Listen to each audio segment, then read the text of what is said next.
Ya es jueves, jueves de Marta Lamas, que además les voy a platicar del caso Néstor Salgado, que conoce perfectamente porque lo ha acompañado pues desde el principio. Marta, buenas noches. Buenas noches, Mario, ¿qué tal? Ahora platicamos antes de entrar al aire, Sí. contabas lo del caso, yo te decía, bueno, ¿y de dónde conoces? Yo pensé que te acababas de vincular, No. que lo estás estudiando, y mi sorpresa es no, que tú has acompañado el proceso desde el principio. Sí, yo he estado cerca, es decir, cuando la detienen a ella y la mandan a la prisión de alta seguridad a Nayarit, los abogados de Guerrero, la gente del PROT, las organizaciones que conocían su trabajo, empiezan a comentar el caso y yo me meto para tratar de ver qué es lo que está pasando. Estamos hablando del año ¿qué? Del año 2013, 13-14 creo que fue. Entonces, fíjate, a mí lo que me tiene muy sorprendida es que ya hubo una resolución de un juez federal diciendo que no hay secuestro. Lo que hizo Néstor en sus funciones de policía comunitaria fue detener a ese señor que aparece sentado allí junto a Isabel Wallace y a Alejandro Martí, que es el síndico, o era síndico Armando Patrón Jiménez. Él estaba acusado por la gente de la comunidad de haber cometido el delito de abigeato, que es robo de ganado, y estar involucrado en justamente el asesinato de unos ganaderos a los que les habían robado el ganado. Entonces ella en sus funciones de policía va y lo detiene y lo lleva a la Casa de Justicia. Los cómplices de Hay que él... recordar que todo esto se da en un marco de este legalidad. sistema. Sí, es que bueno, Guerrero es el estado en donde en el año 2011, por ley se reconoce la legalidad de las acciones de la policía comunitaria, con una ley que es la ley 701.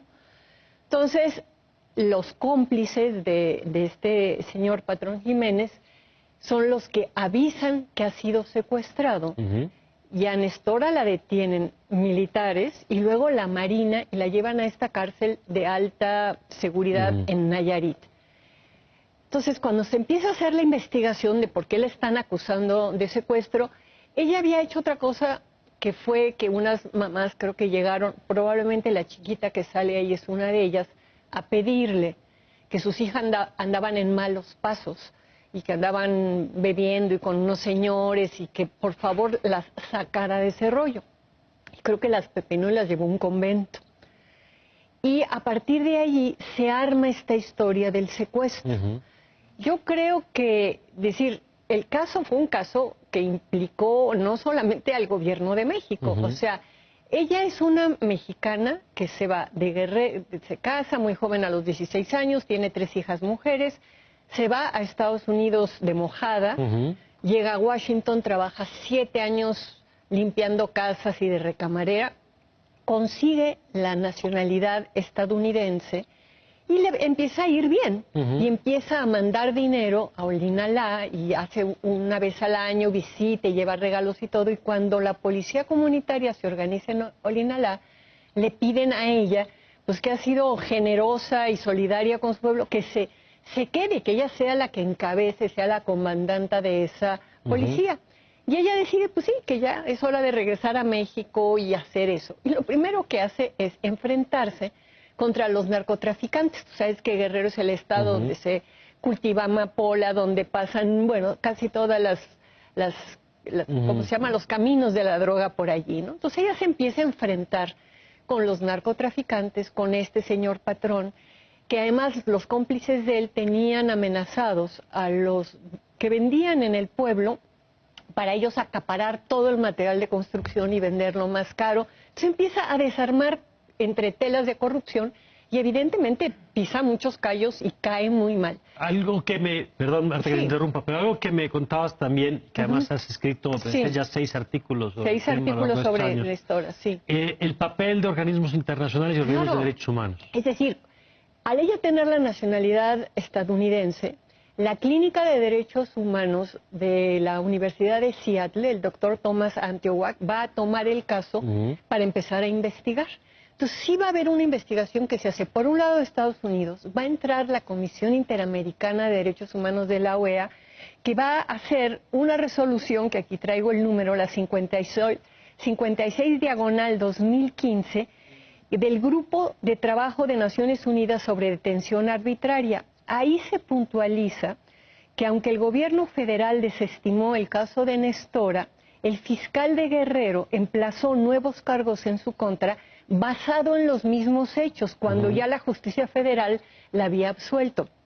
Y la ONU lo que va a decir, bueno, esta no es la ONU, es la OEA, la Comisión Interamericana de Derechos Humanos, que esto vulnera el derecho a no ser juzgado dos veces por los mismos hechos.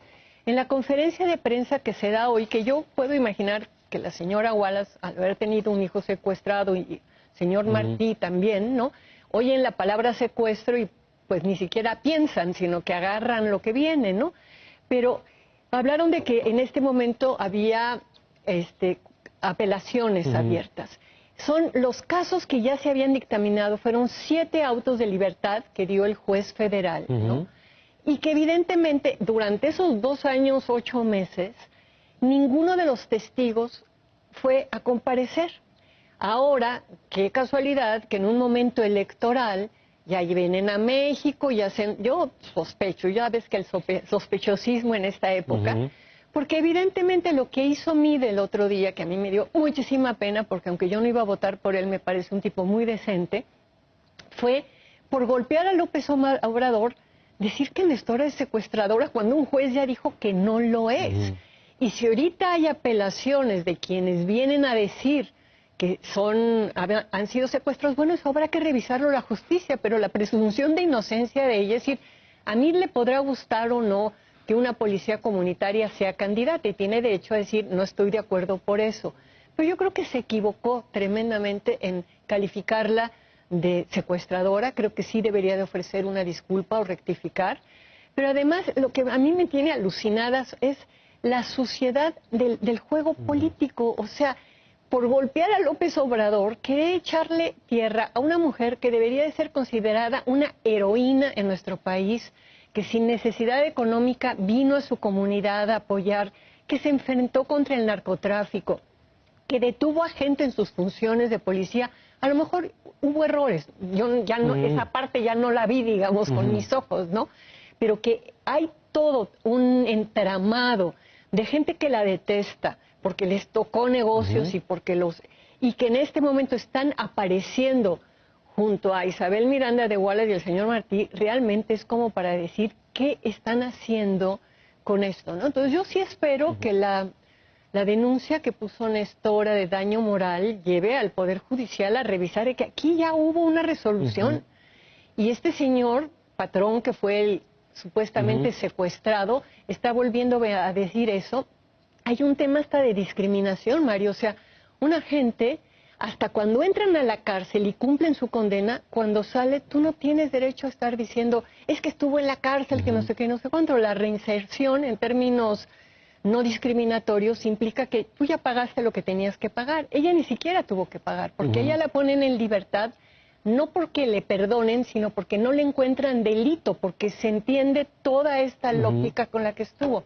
Entonces, bueno, yo estoy entre deprimida, enfurecida, sorprendida y obviamente que estoy con Nestora Salgado. Gracias, querida Marta. Gracias, Mario. Gracias, Marta Lamas, como todos los jueves en este espacio.